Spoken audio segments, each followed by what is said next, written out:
निरंतर चुनावों में अपनी पराजय के कारण कांग्रेस पार्टी आज न सिर्फ मानसिक हताशा के दौर से गुजर रही है, परंतु उसी के साथ एक बहुत खतरनाक षड्यंत्र का हिस्सा होती जा रही है।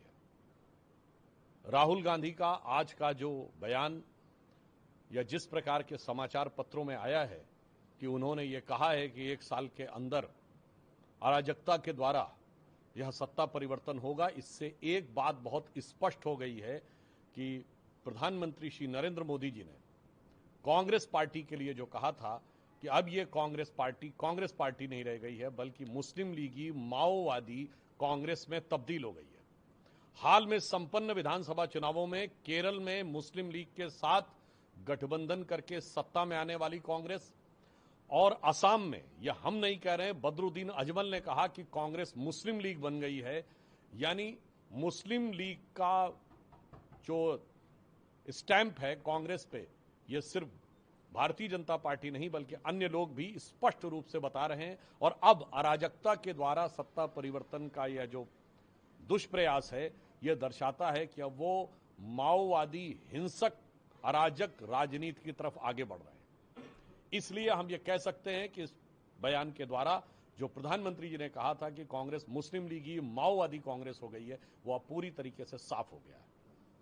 मात्र कुछ दिन पहले प्रधानमंत्री और गृह मंत्री जी के लिए गद्दार शब्द का प्रयोग करने वाले राहुल गांधी जी, उनके खुद के मुंह से जो चीजें निकली हैं, अब देश के हर खुददार नागरिक को समझ में आ रहा है कि असली गद्दार कौन है।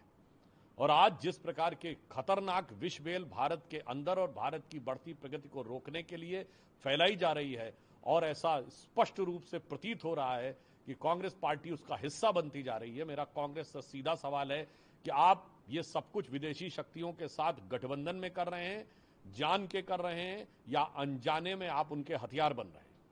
इसलिए मैं देश की जनता से कहना चाहूंगा कि कहनी है एक बात मुझे इस देश के पहरेदारों से, संभल के रहना अपने घर में छिपे हुए गद्दारों से।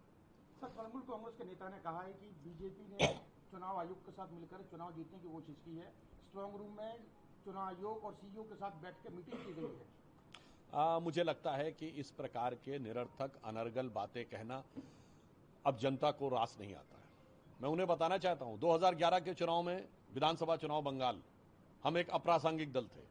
2016 3 सीटें 10% वोट, 2021 मुख्य विपक्षी दल 77 सीटें 38% वोट, और 2026 46% के आसपास वोट और 200 सीटें।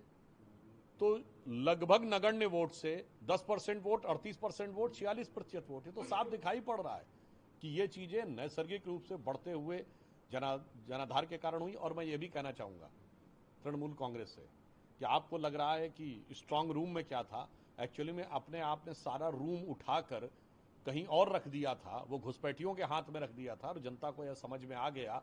इसलिए आज तृणमूल कांग्रेस अपनी नीतियों के कारण, भारतीय जनता पार्टी के कार्यकर्ताओं की मेहनत के कारण, प्रधानमंत्री जी की लोकप्रियता के कारण और इस कारण से बंगाल की जनता में आए नए जागरण के कारण यह अभूतपूर्व परिवर्तन हुआ है। यदि इस ऐतिहासिक परिवर्तन को तृणमूल नहीं समझना चाहती तो वो स्वयं इतिहास का पात्र हो जाएगी।